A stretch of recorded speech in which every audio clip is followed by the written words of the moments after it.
Olá pessoal, boa noite. Espero que vocês estejam bem e aproveitando todo este curso, todos os módulos do curso. Eu sou o Luan Gomes, sou natural do Rio Grande do Norte, Potiguar, mas fui adotado há uns 10 anos aqui pelo Cariri paraibano, na Paraíba, na cidade de Sumé. E sou professor da Universidade Federal de Campina Grande, na Unidade Acadêmica de Ciências Sociais. Trabalho nesse diálogo com populações rurais e ecologia política e escrita de textos etnográficos e também no diálogo com populações ciganas. Mas o nosso assunto aqui hoje tem tudo a ver um pouco com a minha história de vida e com a história de vida de vocês também. Porque a carta, ela se torna para mim uma forma de comunicar a minha existência viva, ética e política, né? E tudo isso a partir, da influência da obra de Paulo Freire na minha trajetória de vida e de formação acadêmica. Primeiro eu gostaria de agradecer o convite que me foi feito para estar me comunicando com vocês, né, sobre cartas pedagógicas à Secretaria Nacional dos Direitos da Pessoa Idosa e à Coordenação Geral de Políticas de Envelhecimento Ativo e Saudável e Desenho Universal e ao programa Envelhecer nos Territórios, que me dá a possibilidade de estar me comunicando com vocês neste módulo 3 sobre metodologias ativas e populares do curso de Agentes em Direitos Humanos da Pessoa Idosa do programa Envelhecer nos Territórios, né? Em especial, também agradecer ao Alexandre da Silva e a Isabela Bezerra, né? Então, para mim é uma alegria falar de cartas e, em especial, de cartas pedagógicas, porque tanto toca na minha experiência de vida, no sentido de que desde meus 8 anos de idade, quando eu tive contato com os meus avós e com meus bisavós maternos e paternos, eu tive a experiência de ser da zona rural, como a gente chamava, ou das comunidades rurais. Eu morava numa comunidade rural do município de Alto do Rodrigues, lá no Vale do Açu, né, numa comunidade rural chamada Tabuleiro Alto. E, em essencial, esta comunidade rural vivia da agricultura. E viver da agricultura, ao mesmo tempo, próximo ao conhecimento do manejo da vida, da terra, né? E ao mesmo tempo da subsistência, ao mesmo tempo da convivência com o semiárido e da criatividade que o povo sertanejo vai lidando com o passar do tempo, com a experiência, né? Isso tudo sempre me fascinou. Então, escutar meus avós foi o primeiro motivo que me levou a escrever cartas. Porque eles me pediam para escrever cartas para enviarem para os seus amigos, para os seus filhos que moravam longe, para os seus netos. Era uma maneira de comunicar e dar notícias de como eles estavam, de como estava aquela comunidade. E, ao mesmo tempo, ali foi uma necessidade imposta para mim, como neto, mas, ao mesmo tempo, me despertou a curiosidade de falar do mundo da comunidade, de falar do chão da comunidade, né, a partir do espaço da carta, que me permitia ser livre, escrever de forma leve, escrever com detalhes. Até hoje, isso, de uma certa maneira, é presente na minha escrita. E eu gostaria de falar com vocês também da minha experiência acadêmica, de forma breve. Eu fiz um doutorado em educação, eu sou antropólogo, né? Mas fiz um doutorado em educação. E no meu doutorado em educação, eu tive a oportunidade de ser orientado pela professora Ceiça Almeida, do grupo dos estudos da complexidade, na UFRN, Universidade Federal do Rio Grande do Norte, em Natal, e tive a oportunidade de escrever uma tese sobre a sabedoria de um ancião que era guardião de um monumento natural chamado Vale dos Dinossauros, na cidade de Sousa, no Alto Sertão da Paraíba. E aquele contato com a sabedoria daquele ancião me fez novamente voltar à infância, mas uma infância criativa, uma infância que reorganizava toda a minha experiência acadêmica, textual e que dava um novo vigor à minha escrita. Ao mesmo tempo científica, mas também ao mesmo tempo poética e política e ética. Então, o texto da carta maleável me permitia trazer essas modalidades de escrita, ao mesmo tempo poética, ao mesmo tempo científica e ao mesmo tempo ética e política. E tudo isso me fazia despertar mais ainda quando eu lia os textos do Freire. Este foi um trabalho, tese, Notícias do Oco do Mundo, Cartas para uma Antropolítica, que eu estou mostrando para vocês, mas também existia um precedente, um antecedente. Pedagogia da Indignação foi o primeiro texto que eu li do Freire. Então a carta surge num contexto de indignação para mim e ao mesmo tempo de me posicionar politicamente e eticamente no mundo.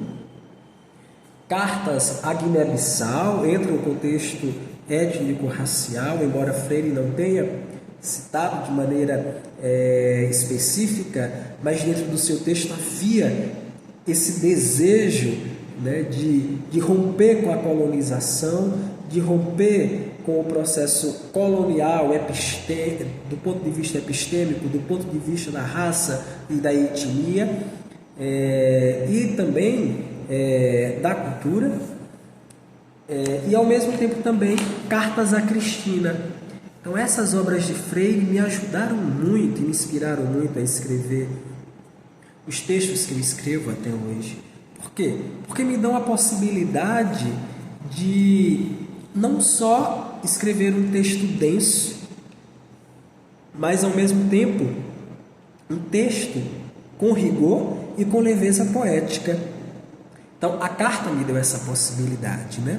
A carta enquanto um exercício da existência ético, política e afetiva.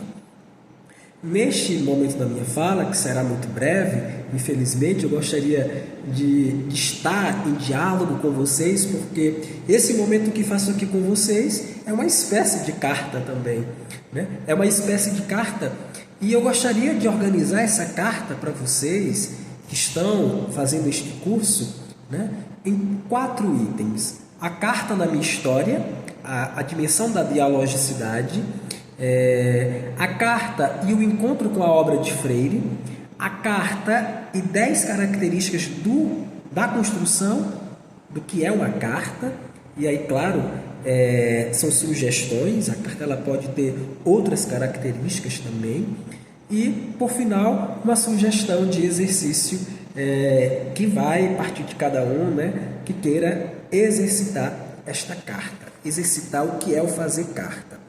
Primeiro, eu já coloquei para vocês um pouco desta experiência da carta na minha história, né?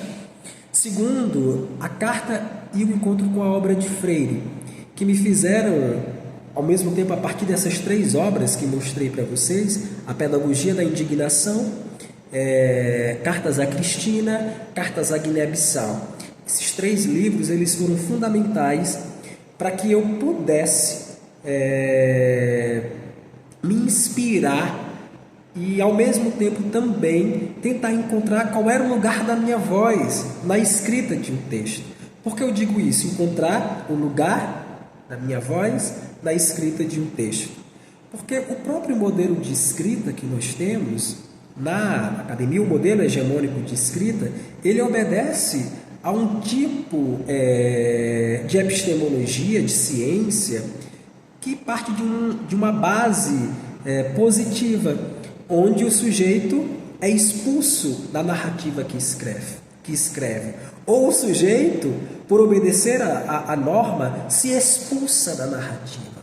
Claro que existem diversas modalidades de texto, Tanto você escrever no formato impessoal, escrever no formato de se colocar no sujeito, de se colocar no texto, de se posicionar no texto, de fazer uma escrita situada ou de construir uma escrevivência nos dizeres de Conceição Evaristo, grande intelectual, negra, pensadora, né, que nós temos hoje no Brasil e no mundo.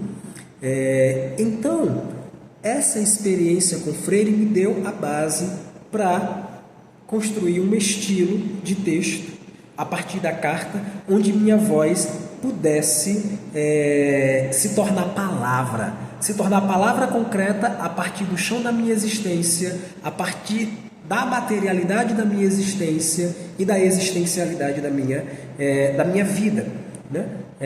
O que inclui uma escrita poética, ao mesmo tempo, poética no sentido de criação, porque nós, seres humanos, né, estamos co-criando toda a existência também criamos pela palavra, mas ao mesmo tempo uma escrita no âmbito acadêmico de rigor científico, né, que pode nos permitir, inclusive, a partir do instrumento da carta, escutar as vozes daqueles e daquelas que não estão dentro da academia, né, e que, a partir do exercício da carta, podem sugerir e demandar ações de políticas públicas junto ao nosso Estado democrático de direito, né?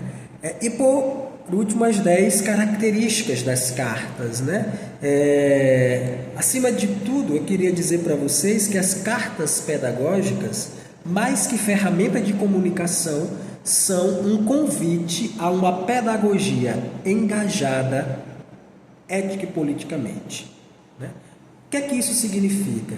Significa que a dimensão pedagógica das cartas nos convidam ao engajamento e a valorizar as histórias dos sujeitos. Os nossos textos, muitas vezes, incluem as perspectivas dos sujeitos, mas os põem no anonimato.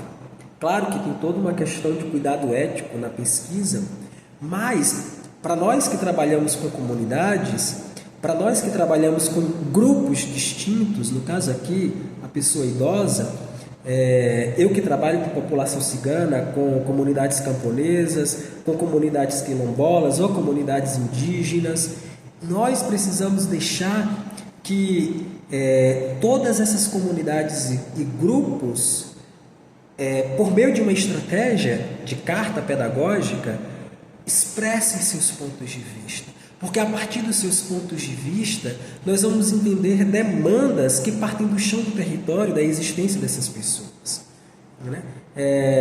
Para Freire, a dialogicidade com o mundo significava também que todo ser humano, em diálogo com o mundo, é capaz de produzir conhecimento. Né?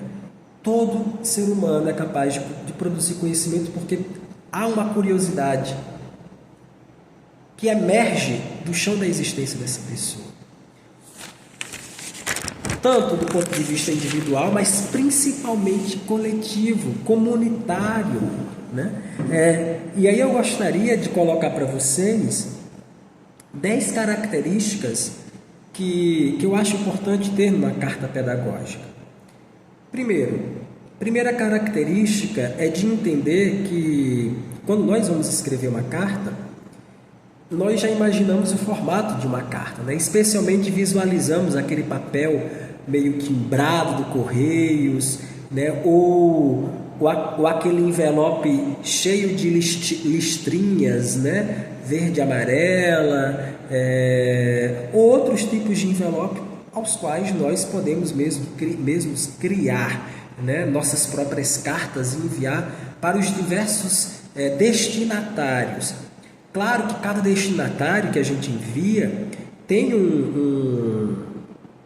uma finalidade, né, tem um contexto, por isso que as nossas cartas elas podem ter destinos diferentes e podem ter um tom, digamos assim, ao mesmo tempo afetivo, do ponto de vista das nossas relações interpessoais, comunitárias, familiares, mas também ter um ponto de vista político, de se assumir como um manifesto de contestação, de indignação perante alguma adversidade ou realidade ao qual foi imposta a nós, né? Especialmente do ponto de vista de que no manifesto a gente contesta toda essa lógica utilitária capitalista que mecaniza e impede a transformação e a emancipação humana e política, né?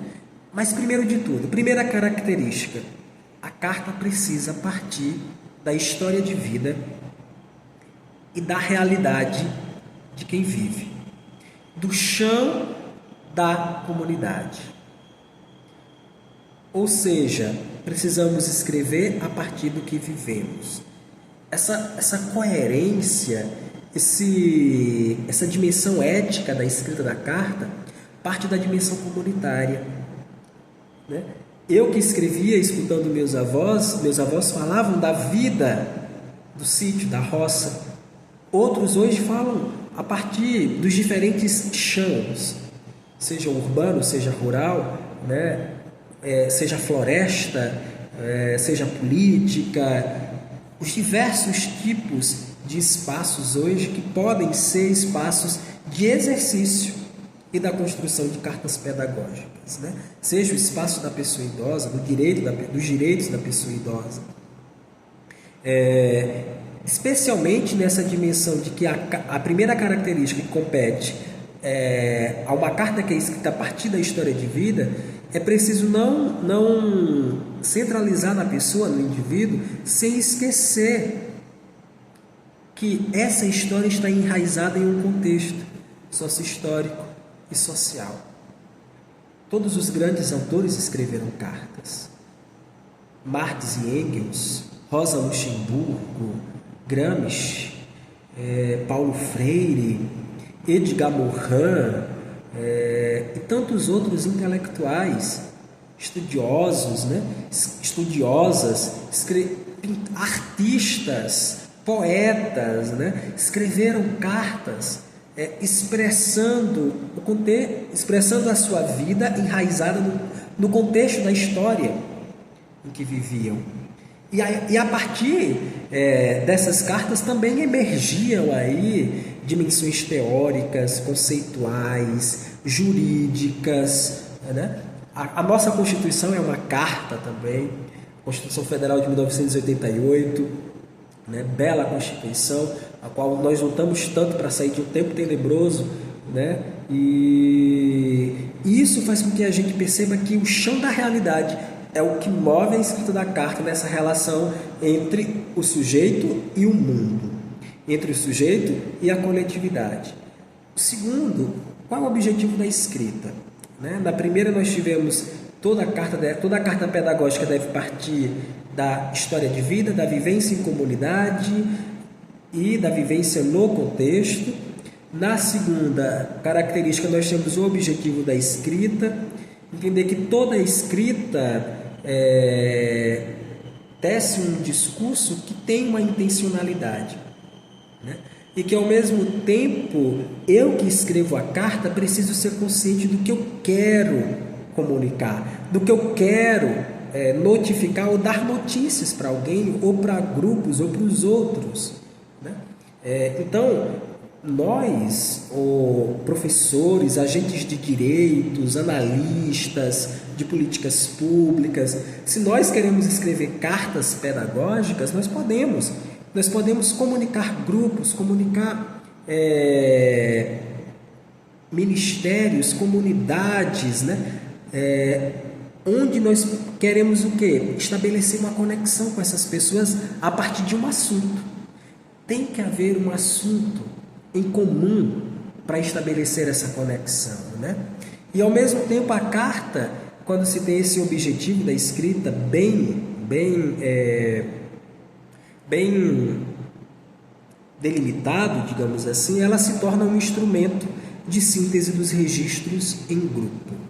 Terceiro, por que a carta é pedagógica? A terceira característica, né? Porque na verdade essa dimensão pedagógica, num sentido freiriano, deseja produzir uma atitude política de indignação, de abraço, de amorosidade, mas de uma amorosidade coletiva, comunitária, que nos leve a uma reflexão compartilhada entre remetente e destinatários. Essa carta ela pode ser escrita de diversas formas, tanto do ponto de vista de quem vai escrever, como eu escrevi uma tese em carta, onde eu tive que mobilizar autores para dialogar com o sujeito da minha pesquisa, e eu também, que estava ali, era sujeito da pesquisa também, rompendo com a visão colonial de fazer pesquisa. Freire tinha essa visão muito à frente, né, do que hoje nós vivemos dentro de todos os estudos decoloniais e pós-coloniais, que são muito importantes, mas Freire já trazia isso como um germen, né, que estava ali dentro da sua obra, não nomeado, mas já trazia com uma força política, né, e ética e epistemológica. Então essa reflexão compartilhada, é preciso caracterizar essa carta de pedagógica por isso, de trazer um ensinamento coletivo. Quarto, o efeito da carta pedagógica. Ela não é só feita para dar avisos, né? Ela tem que gerar um movimento. A carta tem que gerar um movimento, ela tem que ter um alvo. E esse alvo, se é um assunto, ela tem que incluir, por exemplo, direitos da pessoa idosa, ela tem que incluir a visão das pessoas, ela tem que incluir as demandas, os pontos de vista sobre o que é viver, sobre o que é existir, sobre as dificuldades, os desafios, os limites, as possibilidades, né? Ao mesmo tempo que, nesse efeito, a carta convida a aproximação, convida o diálogo, chama a resposta, chama a continuidade, estabelece uma relação pessoal e, novamente, retorna ao compartilhar a vida, né? Que era uma visão humanista em Paulo Freire, né? Uma visão ética de eticizar o mundo. E isso não era só belo, isso era de uma força política e transformadora tremenda, e que nós precisamos recuperar no nosso viver, no nosso cotidiano, para transformar o cotidiano. Quinto, o conteúdo, a quinta característica, o conteúdo de uma carta, né? A carta, ela é uma espécie de mensagem, ela é mensageira, né? Ela traz um tema geral, geralmente, para ser bem enfático.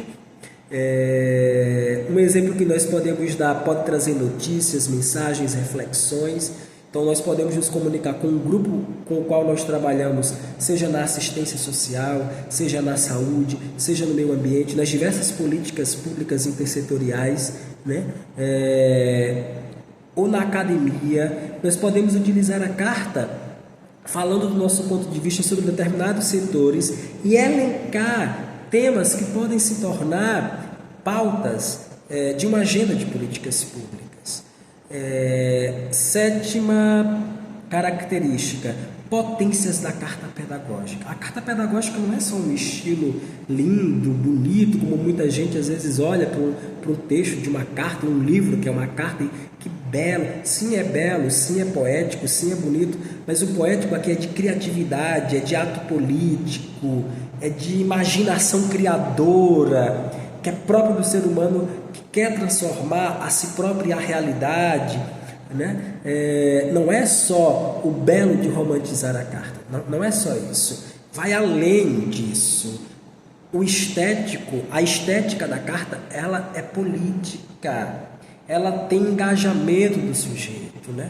Então essa capacidade de atingir as pessoas, tanto do ponto de vista lógico-racional, mas também de tocar o coração, né? Ao mesmo tempo me faz lembrar de um antropólogo, Arthur Escobar, onde ele fala, né, da dimensão do sente-pensar, de romper com a visão cartesiana que retirou a dimensão da amorosidade que tanto Freire expressava nos seus textos. A amorização como dimensão política, o afeto como dimensão política, de solidariedade e de fraternidade políticas que unem uma comunidade em prol de uma transformação, né? Compartilhar pontos de vista de transformação da realidade. A carta tem essa potência. E para quem escrevemos, é a oitava característica, para quem escrevemos, quem é que vai ler esta carta? A gente tem que pensar isso. Com qual finalidade? Qual o impacto das minhas palavras em quem lê? Então tem que ser estratégico nesse sentido, né? Que assuntos eu vou debater? Eu preciso escutar as pessoas que são alvo destas cartas também. Eu preciso imergir no cotidiano de vida dessas pessoas com quem eu vou estabelecer uma conexão. Porque a carta pode ser um instrumento, como eu falei no início, de síntese dos pontos de vista, das demandas dos grupos de sujeitos. Eu posso utilizar isso dentro de uma oficina, dentro de uma dinâmica de grupo, né? Dentro de outros movimentos que podem associar a produção de algum material e que pode ser um material que venha a expressar o ponto de vista de uma coletividade, que pode ser matéria de política pública, que é de nosso interesse. Nona característica, resposta da carta pedagógica. Há uma resposta da carta pedagógica, né? Incentivar respostas. A gente precisa incentivar respostas quando a gente escreve uma carta. A gente está querendo isso. Vivenciar a cultura dialógica, que é própria da dialogicidade freiriana, a dimensão da dialogicidade. Então é preciso ter um tema que gere, que provoque, né? Um tema gerador que provoque o diálogo, e nesse diálogo os pontos de vista possam se encontrar e ao mesmo tempo dialogar com o mundo, né? E nesse diálogo com o mundo escrever a nossa própria palavra e deixar que os sujeitos com os quais nós dialogamos também escrevam a sua voz, ao seu modo, do seu ponto de vista, com a sua escrita singular, sem colonizar. E a 10ª característica, o método da escrita da carta pedagógica. Podem ser escritas de diversas formas. Como eu disse, esse vídeo aqui é uma carta para você que está me escutando. Claro que eu poderia falar muito mais, mas o limite do tempo já está se esgotando aqui. E peço sua paciência nesse sentido, né? Mas pode ser um vídeo carta, pode ser uma carta escrita manualmente, uma carta digitada, virtual, um áudio, né? As cartas podem serem elaboradas, uma carta fotográfica, elaboradas de diversas maneiras, desde que ela comunique aquele tema central, né? A criatividade, ela vai emergir da carta, né? Ao mesmo tempo que vai expressar posicionamentos e engajamentos de sujeitos coletivos que podem sistematizar as suas trajetórias, né? Sugestão de que vocês também escrevam a carta de vocês, né? Escrevam a carta de vocês a partir deste papo que a gente está mantendo aqui.